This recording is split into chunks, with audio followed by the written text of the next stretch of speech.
Another day, another type update. Napasarap na morning sa Army Navy. And guys, dito lang to sa Carmona, Cavite sa Verdant Street. Order ko nga pala, Querida Mia na 390 pesos and Freitas Chicken na 320 pesos. Yan ang morning breakfast. Breakfast parang panlaban na, let's go! Ay masasabi ko din talaga napakasarap ng chicken nila dito sa Army Navy. Sobrang crispy talaga and napakasarap. Kaya naman binabalik-balikan ko. Kita nyo naman, uusok-usok pa. Hindi ko rin talaga maintindihan ko paano nila nagagawa yun.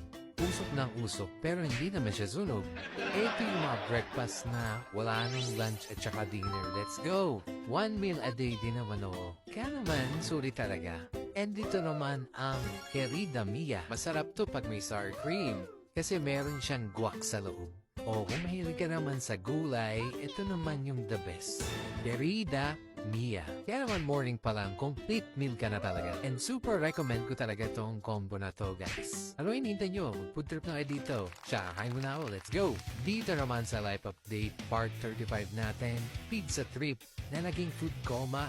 Yeah, ba't sinasabi ko? Sobra sa kain. Check you sa next video. Let's go!